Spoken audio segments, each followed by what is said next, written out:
Good afternoon from wherever you're joining right now, time of day. My name is Ace Parsi. I'm the Director of Innovation at the National Center for Learning Disabilities.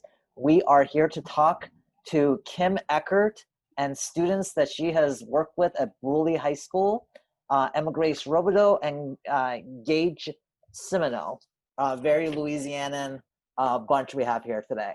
We're talking about the Americans with Disabilities Act. We're in the 30th year. We're celebrating 30 years of the ADA. Kim and her students are going to talk about an activity that they do to build awareness of the Americans with Disabilities Act and the rights of students with disabilities. So I'm really just grateful. For those of you who don't know Kim, she is a frequent collaborator of the National Center for Learning Disabilities, also the 2018 Louisiana State Teacher of the Year, also like some other awesome creds that she comes to this conversation with, which she wouldn't share, but I, as her friend, will. I want to just for those who are not familiar with the ADA itself, the ADA protects anyone with a physical or mental impairment with substantially, and this is legislative language, by the way, I don't mean to say impairment, but which substantially limits one or more life activities. So it protects individuals with disabilities, whether they have the 13 regular IDEA categories or other areas. It's also important to note that ADA protects children participating in activities outside of school, so such as camps. And most importantly, when our youth graduate from high school, as Gage has, the ADA continues those protections into post-secondary education and workforce. And it also protects the rights of educators themselves who may have disabilities. And their needs to be fully included in our inclusive society. So I'm going to just start off by having Kim just describe a little bit about your experience and why you thought the ADA was important enough topic to cover in your class. You are muted. Volume. Okay. Sure. Maybe it's for the best. So, oh my gosh, it's sometimes hard to kind of sift out like where the different things I try to accomplish in my class are. But pretty much, I just finished my 12th year of teaching, and inclusivity, social justice, humanity, human rights, it's so much a part of me, and it's so much a part of our world. And we know that whenever people know better, they tend to do better and think better and act better. So for my very first year of teaching, I started off as a special education teacher, but also from a place of empowerment in this space. So fast forward all of these years, and the students that I have with me today, they're actually part of my Educators Rising class. And what our attention to ADA looks like might be different every year, because I do a lot of really authentic learning based on the students who are there. It should never go without saying that we've got to do something to make sure that people are more aware of the world around them and that not everybody has the same privileges and access that they do. And so whenever it comes to Educators Rising, it was really important to me that if these students were going to go into the workplace, or they were going to go into teaching, that they would be able to lead first and foremost with equality and inclusivity for every single learner and all of their peers, and just approach things with a very different lens, not one that's retrofitted after there's been some problem or there's been lack of access or something bad has happened, but at the forefront where the decisions they make as adults are in allyship and in respect and honor of other people around them. Wow. Yeah. And so tell me about the activity. What was the specific, just, it might change every year, but what's the overarching learning activity? So this particular year was super cool because we also turned our attention to the UN Sustainable Development Goals. So we started to kind of look into that, and we realized that they all overlap. Obviously, quality education has to do with access, and people with disabilities deserve to be a part of those conversations. But even if you look at like goal number 11 for sustainable cities, or goal number 8 with jobs and access, it all overlaps. So this particular activity was a pretty long one that the kids helped design. We decided to visit Baton Rouge's White Cane Day. It was a program for students at the School for the Visually Impaired. And we already had lots of conversations around people with disabilities and ADA. This was a way for us to go and experience things, but led by students with visual impairments, not led by me, not led by somebody who's like speaking on their behalf, but actually going to students whose purpose is to navigate the city and explain and express that. And so our students shadowed their students, and it was the most amazing experience ever because they got to see access through the eyes of people who actually have to learn how to navigate a city that was not built for them, right? And so afterwards, the students were tasked with coming back to our own campus and our own community and engaging themselves and engaging people around them in conversations around accessibility. And so that led with something of their choice. It might have been their blog, it might have been like a blog or a podcast, but then sort of expressing their findings and what we could all do to make this better for everyone. Great. And it is what I really like about the lesson you're talking about, Kim, is it just like builds into this very idea of self-advocacy, which is important for our students when they're in K-12, but also when they get out into the real world. And prime components of self-advocacy being that, you know, you understand yourself, your needs, your rights, but also then can advocate and communicate on those rights for yourself, but also groups, other students that are in different groups and within your group. So it really seems like it delivers on that. So Emma Grace and Gage, tell us about what you know about like the ADA before, so weird to say, Miss Eckert's class, and how your conception changed throughout that your learning experience. Gage, do you want to go first, or? I'm fine with whoever. I'll go first. You'll go first, whichever you prefer. I'll let you lead the show. Okay. So, I mean, I knew relatively, I work in the healthcare field, so I knew relatively about the American Disabilities Act. I didn't really know what all it entailed and the legislation behind it. I knew mainly the fact that it promotes equality. However, I didn't know the depth of legislation as well as the opportunities that are provided to those that have disabilities. And then I also didn't understand what is classified as a disability to the ADA or the government legislation, however you want to view that. It was really cool whenever we went to the different activities with the School for the Blind and Deaf, getting to experience their side of things, getting to experience, what it's like to actually have a disability for a day and why it's important to have legislation that compensates for what they weren't born with. And it's by no means any of their fault. However, it's awesome that we have programs that are able to compensate them and help them get through daily life that we take for granted every day. Great. Emma Grace, how about you? What was your starting conception, and how did it change over the course of the activity? So for me, my younger brother is actually visually impaired, and he does attend LSVI. And we lived overseas, and I helped homeschool him for a while along with my mom. And it was always harder to be able to get him to understand what's going on. And especially traveling around the world, I'm the oldest of 8 kids.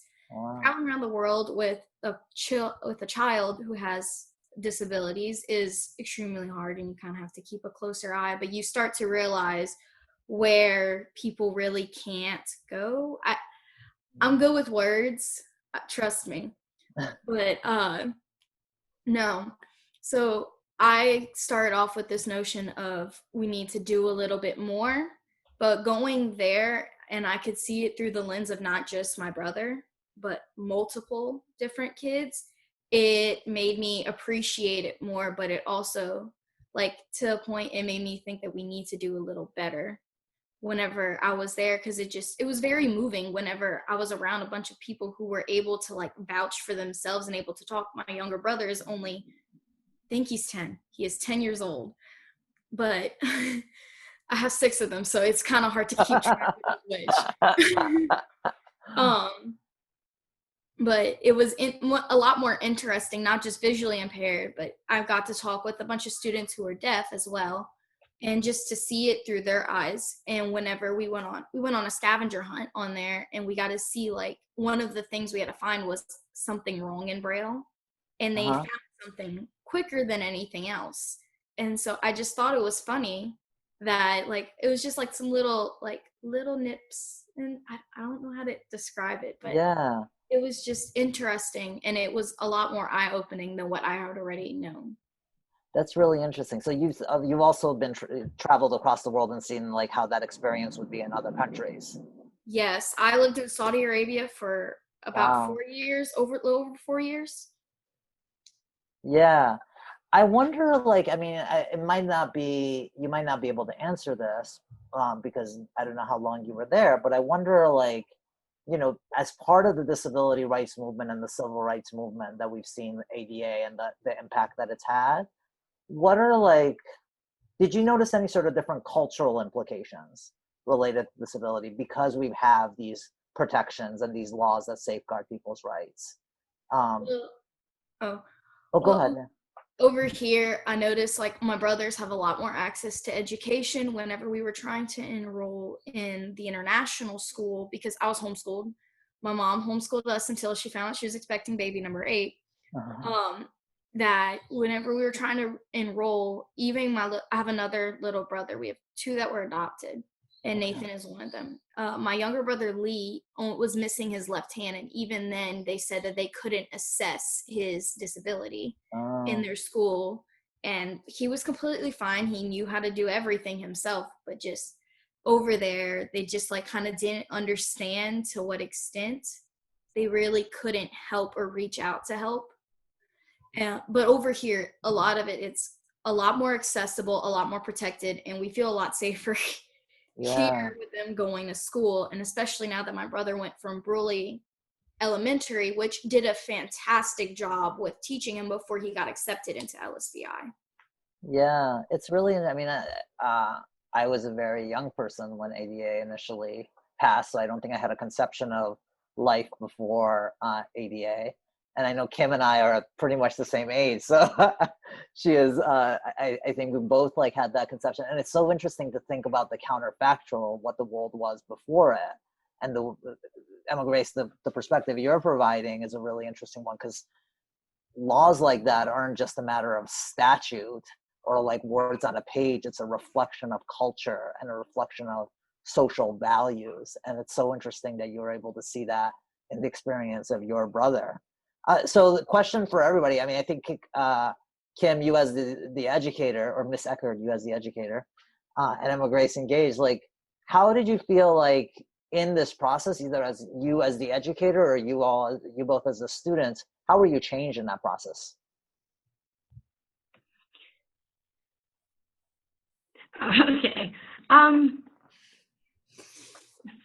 For me, like, I mean, my students change me every year. This particular group was very passionate in a different way, and I think it's because, and we look at like when ADA was enacted, and then how that kind of manifested through schools. They've never known a time where their classes weren't inclusive, but it's sort of surface level inclusion as well. And I think we realize that too. And I think that sometimes familiarity breeds almost sort of apathy to issues that are there because it's not an issue. Oh, what do you mean? Everybody's included. But that doesn't mean that they're included in every way. It doesn't mean that that they're included in social groups. It doesn't mean that we're all included in employment. It doesn't mean that we're all included in opportunities. And I think that it's always a good learning experience for me not to kind of rest or to sit on this, even though the students themselves are a lot more like comfortable and their life is very different than perhaps someone of our age is whenever people were not. We're not going to say what age that is. But we definitely are in a space where we can rest, and we definitely have so much work to do in terms of exposing and shaping and supporting empathy and awareness and acknowledgement of other people. Great. And Emma Grace and Gage, you guys have already sort of touched on this, but do you have any other reflections on how this experience, this lesson kind of changed the way you guys think? Yeah, so one of the things, sorry, my camera went off because my phone battery's pretty low. Oh, no worries. Yeah, so one of the things that I noticed is in especially public schools, there is that social difference. Everybody, I mean, of course, there's the different social groups throughout a public high school. And especially with people with disabilities, they generally, it's not that they aren't accepted. I've seen people with disabilities obviously get accepted in social groups and everything like that. However, whenever they're in schools where people have empathy for each other because they know what they're going through, yes, you can have empathy for someone with a disability, but until you actually had it, you don't know what they're going through. And to be around a group of people that know what you're going through is what I think helps empowers the students. And that's something that I talk to a lot of the students about. And that's one of the biggest upsides, seeing like the different learning environments from a public high school compared to a private school where it's general groups of people that have the same disability and they can bond through that, if that makes any sense at all. Yeah, absolutely. And Grace, is there anything you would add to that or to your thinking before? So it has changed me like tremendous. The experience itself, like I had said, being able to talk to people who are actually able to vouch for themselves, who have lived long enough to be able to like make sense of like what they're living through. Not all of it's not. They shouldn't even be. There is the label disability, and I hate using saying that this person has a disability. It's just a different form of what we call normal, because everybody has their own normal. I'm sorry if y'all hear the dogs in the back too. No worries. There's thunder and lightning going on back here. I don't know if I feel like my chair is shaking sometimes. West Virginia weather. So totally don't worry about it at all. Grace. Yeah, but just like it changed me in the sense of I don't want to look at someone as they have a disability. I want to look at them and see they're another person going through the same-ish life as me, but they have different factors that weigh down on them, if that makes sense. Yeah. Like we're all we're all people, and we just kind of need to like I had a train of thought, but he interrupted it. We're all people. We all just have different baggage that we carry, different ways of life that we go through. Like you said, it's cultural. You have your own culture, just like there's different forms of culture. You have your own culture. It just made me realize more and more how we need to appreciate more so those of us who we don't think are normal but are perfectly normal. Yeah. And it strikes me that it's just like one of those areas that Miss Eckert, you're introducing a level of human vulnerability into and that's the fundamental dimension, I think, of really high quality learning, is that you can teach basic literacy and the structures of paragraphs and numbers, but that human dimension brings about vulnerability, and it also invites opportunities for students to have vastly different reactions to that lesson. So I wonder if you have any advice for other educators who want to take on things like this, like a lesson like this. How do you introduce that sort of vulnerability into your lesson? And but while also also providing that space for all these students to experience each other and know that in that human moment, that could it could be something really beautiful and magical, and it could also blow up. Well, I think with skill and experience, you have less blow-ups and more very skill and experience. Experiments. I mean, there are very few accidents that happen in my class at this level of my practice, and that's true. And what a teacher can do to really build that, I focus a lot on culture of the class, like our classroom culture, and building an atmosphere of exploration and building an atmosphere of support and vulnerability, and recognizing where we are in the human continuum, that we don't have the perfect words all the time, but that we're always works in progress. And it's worked. I've taught English for many, many years, and you kind of hit it. Like, what do we do about these experiences? I think a lot of what schools should be in authentic learning is designing experiences for these lessons to be learned. We can only learn so much through someone else's experience written 200 years ago. I obviously value that. I'm an English teacher as well. But creating or exposing students to as many experiences as they can while the learning environment is still relatively safe, and while there is a skilled adult to kind of guide them through that and help them process it and help them decide, well, what do I do with this now? And what now that I'm different, where can I go with this, and how can I lead with this, and how can I continue becoming who I'm meant to become with this new information and this new development of my humanity? So I think a lot of it is just creating the space and being very intentional about that. And then also allowing for experiences, no matter what curriculum you're using, to pull in the life curriculum and the world curriculum that the world is begging for our students to be more equipped with. That's really helpful. Emma Grace and Gage, I wonder, one of the things that strikes me in terms of just the type of learning experiences that I know Kim facilitates, putting you guys kind of like in the driver's seat of that learning. That doesn't often happen, and I think in education too often we really rely on the adults to lead the learning process, which doesn't have to be the case by any means. And so I wonder if you have any advice, either of you, for other students in terms of expanding their own horizons of the disability rights movement, the Americans with Disabilities Act, and what you all have gained through your experience in class with Kim, but just in general, like do you have any advice for other young people in terms of expanding their own knowledge and the importance of that around things like ADA and disability rights? Emma, would you like to go first, or would you want me to go first? You can go first. The dogs and my parents are getting a little loud. Okay. So first and foremost, one of the biggest things, I mean, every area has their own culture, right? South Louisiana has a different culture than West Virginia, I'm sure.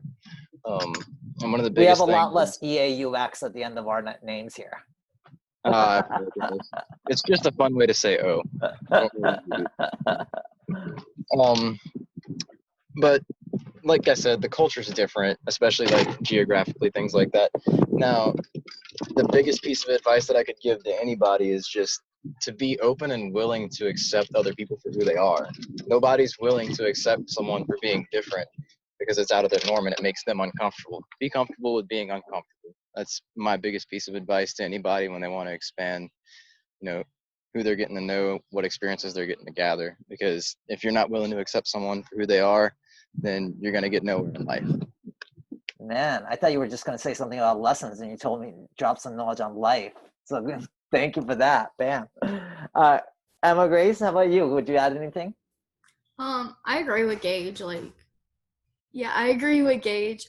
Just to kind of I feel like a lot of times, my fellow peers are a lot more closed-minded, and I have experienced, I've been exposed to more experiences, like Miss Eckert had said, where I know different things. I have a very different view on the world than my fellow peers, and just a very different view. And I kind of wish that they would have more of an open view on situations like this, because a lot of times they try to poke fun at it.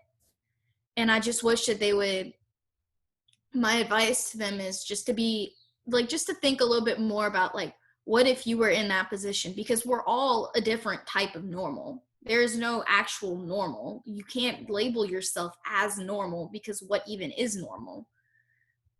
You really need to focus on being a kind person. Empathy is one of my biggest stressors in human relations, is that if you don't have empathy, you don't really have much to offer anyone besides just, I don't even know, to have empathy is to be more than just yourself. And I feel like we should be working together, not against each other, and just empowering each other to become the best people that we are. Thank you. I feel like that the lines around the understanding of the differences of normal, had I had that understanding, I think at your age, it would have saved me some therapy bills in my 20s. so I appreciate that. So let me just end this the question for each of you. You had this experience, Kim. You taught this in probably this way and other ways about the ADA. You guys have had this educational experience. The Americans with Disabilities Act is 30 years old. What do you hope to see in the world? And if we were to have you on the same panel 30 years from now, what would you want to see with the ADA and the society that we would have? I think that, you know, the strides that we made, they're great, but in 30 years, the conversation I would like to stop having are those around deficit.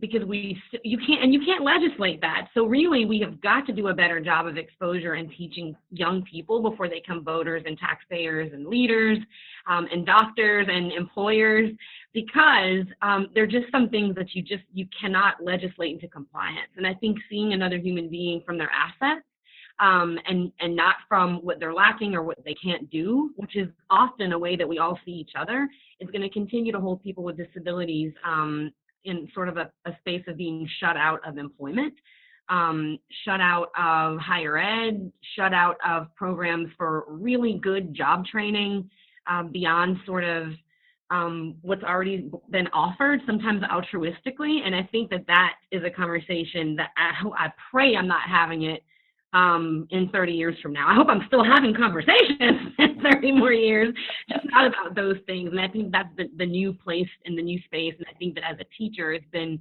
an amazing opportunity for me to make sure that we stay at the forefront of these conversations through our students. Yeah, we'll just be texting in 30 years. We'll not like open our mouths. Like, I still want to be here on the earth. Yeah, of course. Yeah. And Grace Gage, what do you guys think? Like in your experience of learning about the ADA and where we've come as a society since its inception, what do you hope for in terms of just the world in 30 years and how maybe like you would hope that the ADA, as in its future iterations, helps lead us to that world? Well, first off, hopefully we're having conversations on Mars. Yes, I'm looking at you, Elon Musk.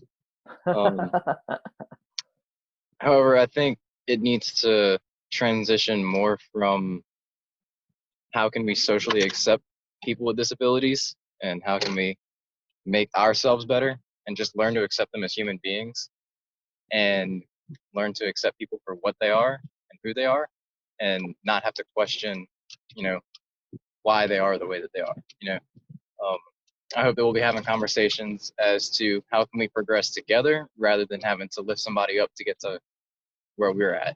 If we have such an advantage and they're at such a disadvantage, that needs to stop. The issue should be how can we progress together, not how can we progress somebody else to get to our level. That's one of the things that I truly hope for with the ADA and anybody that needs a helping hand. Without even the picture, mic drop. Emma Grace, what do you think?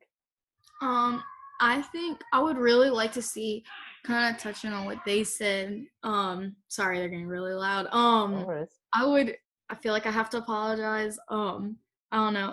I would like to see, one thing I have talked to my brother's Braille teacher, who was his teacher at the elementary school and is his teacher still, like, kind of involved, Miss Renee Griffin, I believe that's her name. I have talked to her. I would like to see more job opportunities for people with disabilities. We have a bunch right now, obviously, but just more of a variety.